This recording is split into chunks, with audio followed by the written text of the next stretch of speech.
Hello, and welcome to the Essential Reads podcast, a collection of classic audiobooks brought to you by me, Isaac. We are continuing with Dracula today, on to Chapter 5. This is where the book changes a little bit from focusing just on Johnathan Harker and introduces other characters. The book continues in diary entries, like before, and letters and so forth.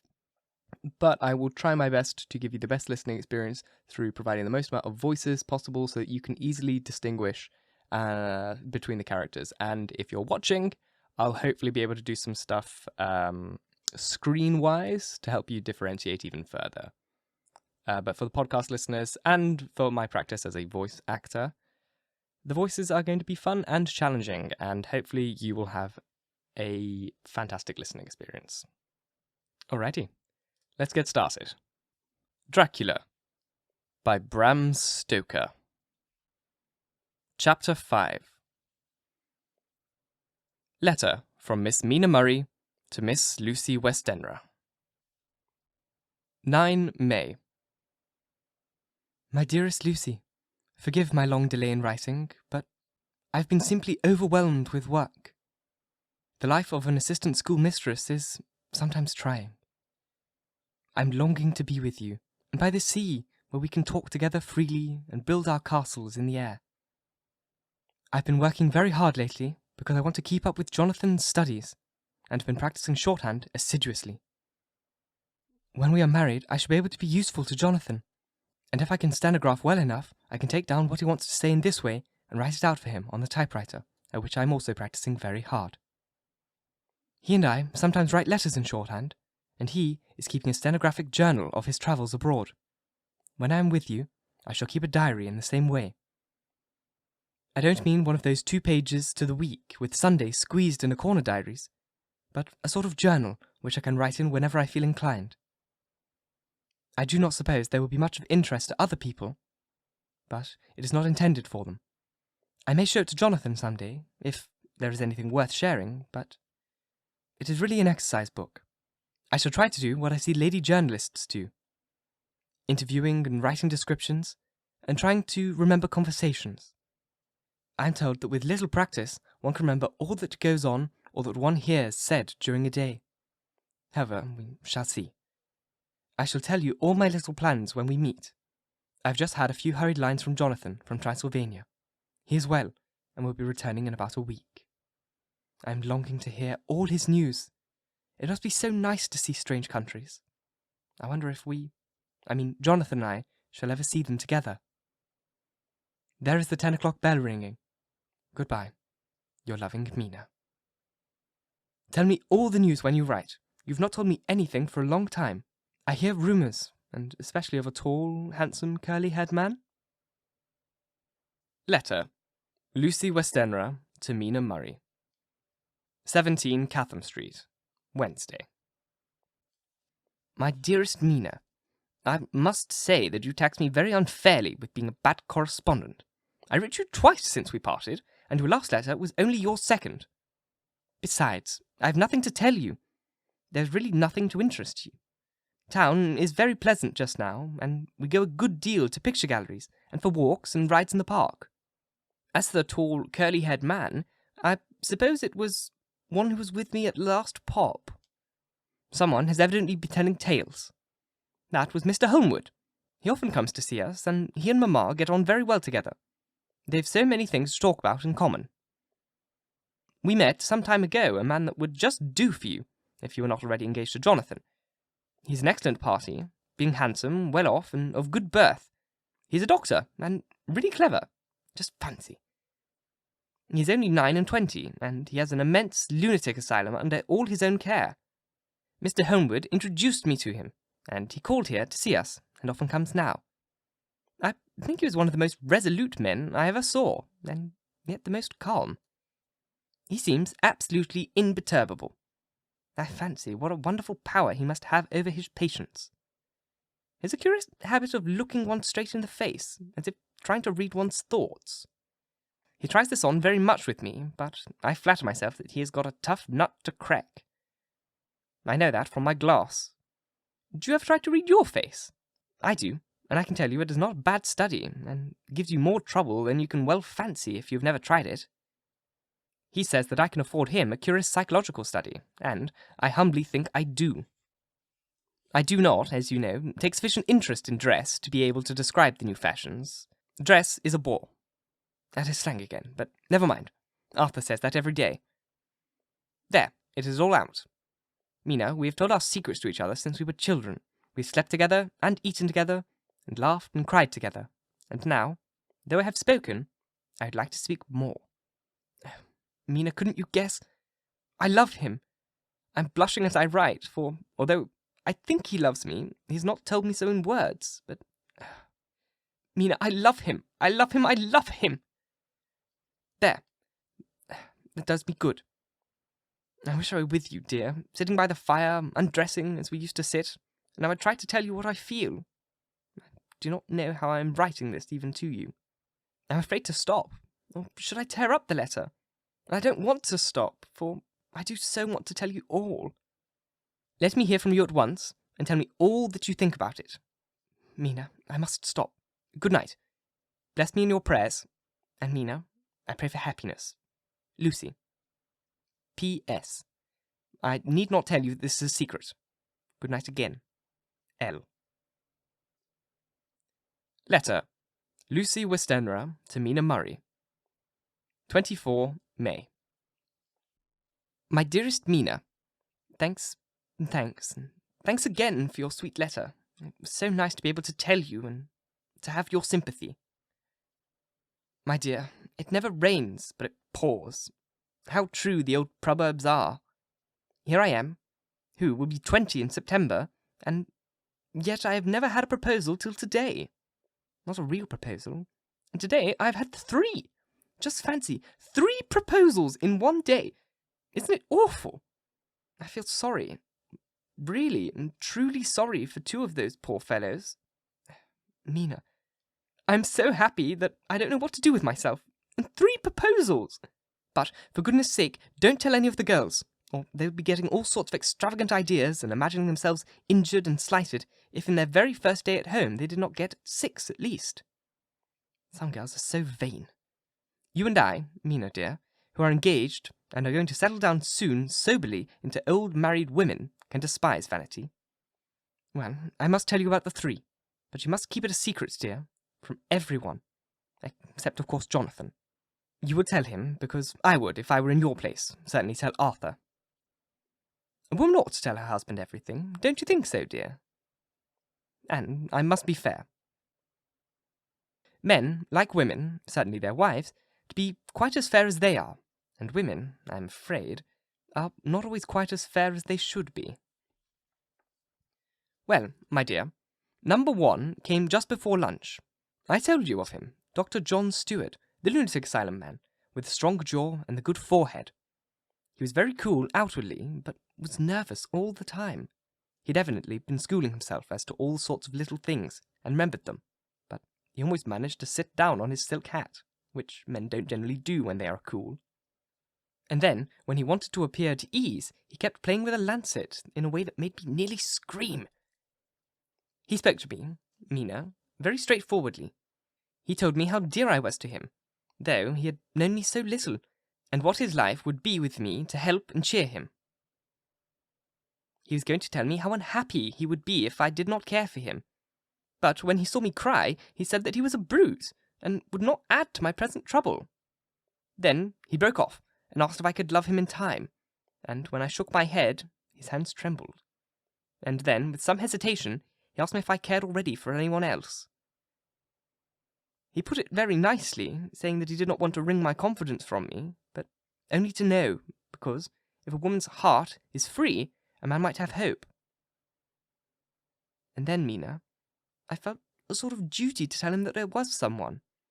I only told him that much, and then he stood up, and he looked very strong and very grave as he took both my hands in his and said that he hoped I would be happy, and that if ever I wanted a friend, I must count on him as one of my best. Oh, Mina, I can't help crying, and you must excuse this letter being all blotted. Being proposed to is all very nice and all that sort of thing, but it isn't at all happy when you have to see the poor fellow, whom you know loves you honestly, going away and looking all broken-hearted. And to know that, no matter what he may say at that moment, you are passing quite out of his life. My dear Mina, I must stop here at present. I feel so miserable, though I'm so happy. Evening. Arthur has just gone, and I feel in better spirits than when I left off, so I can go on telling you about the day. Well, my dear, number 2 came after lunch. He's such a nice fellow, an American from Texas, and he looks so young and fresh that it seems almost impossible that he has been to so many places and has had such adventures. I sympathize with poor Desdemona, when she has had such a dangerous stream poured into her ear, even by a black man. I suppose that we women are such cowards that we think men will save us from fears, and we marry him. I know now what I would do if I were a man and wanted to make a girl love me. No, I don't, for there was Mr. Morris, telling us his stories, and Arthur never told any, and yet... My dear, I'm somewhat previous. Mr. Quincy P. Morris found me alone. It seems that a man always does find a girl alone. No, he doesn't, for Arthur tried twice to make a chance, and I, helping him all I could. I am not ashamed to say it now. I must tell you beforehand that Mr. Morris does not always speak slang. That is to say, he never does so to strangers, or before them, for he is really well educated and has exquisite manners. But he found out that it amused me to hear him talk American slang, and whenever I was present, and there was no one to be shocked, he said such funny things. I'm afraid, my dear, that he has to invent all of it, for it fits exactly into whatever else he has to say. But this is a way slang has. I do not know myself if I shall ever speak slang. I do not know if Arthur likes it, as I've never heard him use any as yet. Well, Mr. Moritz sat down beside me and looked as happy and jolly as he could, but I could see all the same that he was very nervous. He took my hand in his and said, ever so sweetly, "Miss Lucy, I know I ain't good enough to regulate the fixing of your little shoes, but I guess if you wait till you find a man, that is, you will go join them 7 young women with the lamps when you quit. Won't you just hitch up alongside me and let us go down the long road together, driving in a double harness?" Well, he did look so good-humoured and so jolly that it didn't seem half so hard to refuse him as it did poor Dr. Seward. So I said, as lightly as I could, that I did not know anything of hitching, and that I wasn't broken to harness at all yet. Then he said that he had spoken in a light manner, and he hoped that if he had made a mistake in doing so on so grave, so momentous an occasion for him, I would forgive him. He really did look so serious when he was saying it, and I couldn't help feeling a bit serious too. I know, Mina, you will think me a horrid flirt, though I couldn't help feeling a sort of exultation that he was number 2 in one day. And then, my dear, before I could say a word, he began pouring out a perfect torrent of love-making, laying his very heart and soul at my feet. He looked so earnest over it that I shall never think that a man must be playful always, and never earnest, because he is so merry at times. I suppose he saw something in my face which checked him, for he suddenly stopped, and then said, with a sort of manly fervour, that I could have loved him, for if I had been free. "Lucy, you are an honest girl, I know. I should not be here speaking to you, as I am now, if I did not believe you cling grit, right through to the very depths of your soul. Tell me, like one good fellow to another, is there anyone else that you care for? And if there is, I'll never trouble you a hair's breadth again, but will be, if you let me, a very faithful friend."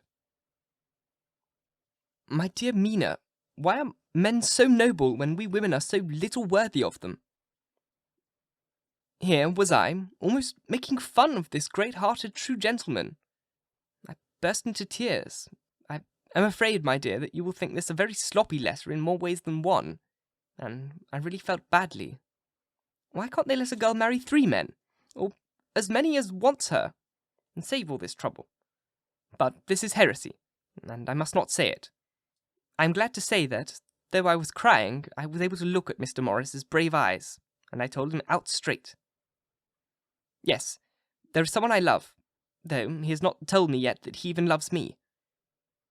I was right to speak to him so frankly, for quite a light came into his face, and he put out both hands and took mine. I think I put them in his, and he said in a hearty way, "That's my brave girl. It's better worth being late for a chance of winning you than being in time for any other girl in the world. Don't cry, my dear. If it's for me, I'm a hard nut to crack, and I'll take it standing up. If that other fellow don't know his happiness, well, he'd better look for it soon, or he'll have to deal with me. Little girl, your honesty and pluck have made me a friend, and that's rarer than a lover. It's more unselfish, anyhow. My dear, I'm going to have a pretty lonely walk between this and Kingdom Come. Won't you give me one kiss? You can, you know, if you like, for that other good fellow. He must be a good fellow, my dear, and a fine fellow, or you could not love him. Hasn't spoken yet." That quite won me, Mina, for it was brave and sweet of him, and noble, too, to a rival, wasn't it? And he was so sad. I leant over and kissed him. He stood up with my 2 hands in his, and, as he looked down into my face, I am afraid I was blushing very much, he said, "Little girl, I hold your hand, and you've kissed me. And if these things don't make us friends, nothing ever will. Thank you for your sweet honesty to me, and goodbye." He wrung my hand, and, taking up his hat, went straight out of the room without looking back, without a tear, or a quiver, or a pause. And I'm crying like a baby. Why must a man like that be made unhappy, when there are lots of girls about who would worship at the very ground he trod on? I know I would if I were free. Only, I don't want to be free. My dear, this quite upset me, and I feel I cannot write of happiness just at once, after telling you of it. And I don't wish to tell of number 3 till it can be all happy. Ever your loving, Lucy. P.S. Oh, about number 3. I needn't tell you of number 3, need I? Besides, it was all so confused, it seemed only a moment from his coming into the room till both his arms were around me, and he was kissing me. I'm very happy. I'm very, very happy. I don't know what I have done to deserve it. I must only try in the future to show that I am not ungrateful for all his goodness to me, sending me such a lover, such a husband, and such a friend. Goodbye. Dr. Seward's Diary. Kept in phonograph. 25 April. Ebb tide and appetite today. Cannot eat, cannot rest, so diary instead. Since my rebuff of yesterday, I have a sort of empty feeling. Nothing in the world seems of sufficient importance to be worth the doing. As I knew that the only cure for this sort of thing was work, I went down amongst the patients. I picked out one who has afforded me a study of much interest. He is so quaint in his ideas, and unlike the normal lunatic, that I have determined to understand him as well as I can. Today, I seem to get nearer than ever before to the heart of his mystery. I questioned him more fully than I had ever done, with a view to making myself master of the facts of his hallucinations. In my manner of doing it, there was, I see now, something of cruelty. I seemed to wish him to keep him to the point of his madness, a thing which I avoid with the patients as I would the mouth of hell. Mem, under what circumstances would I not avoid the pit of hell? Omnia Rome villania sunt. Hell has its price. Verb, sap. If there is anything behind this instinct, it will be valuable to trace it afterwards accurately, so I had better commence to do so, therefore. R. M. Renfield. ETAT 59. Sanguine temperament, great physical strength. Morbidly excitable. Periods of gloom, ending in some fixed idea which I cannot make out. I assume that the sanguine temperament itself and the disturbing influence end in a mentally accomplished finish. A possibly dangerous man, probably dangerous if unselfish. In selfish men, caution is a secure armor for their foes as for themselves. What I think on this point is, when self is the fixed point, the centripetal force is balanced with the centrifugal. When duty, a cause, etc., is the fixed point, the latter force is paramount, and only accident, or a series of accidents, can balance it. Letter. Quincy P. Morris to Honourable Arthur Holmwood. 25th May. My dear Art, we've told yarns by the campfire in the prairies, and dressed one another's wounds after trying to land in at the Marquesas, and drunk healths on the shore of Titicaca. There are more yarns to be told, and other wounds to be healed, and other health to be drunk. Won't you let this be at my campfire tomorrow night? I have no hesitation in asking you, as I know a certain lady is engaged to a certain dinner party, and you are free. There will only be one other, our old pal at the Korea, Dr Seward. He's coming too, and we both want to mingle our weeps over the wine cup, and drink a health with our hearts to the happiest man in all the wide world, who has won the noblest heart that God has made, and the best worth winning. We promise you a hearty welcome, and a loving greeting, and a health as true as your own right hand. We shall both swear to leave you at home if you drink too deep to a certain pair of eyes. Come, yours, as ever and always, Quincy P. Morris. Telegram from Arthur Holmwood to Quincy P. Morris. 26 May. Count me in every time. I bear messages which will make both your ears tingle. Art. Thank you so very much for listening. If you enjoyed, please like, comment, share, all that jazz. And if you really enjoyed, do subscribe because there's more to come. And if you're listening on podcast, please leave a review. It would really mean the world to me. It helps it get in front of as many people as possible, which would be fantastic. Once again, I thank you very, very much for listening. And until next time, bye-bye.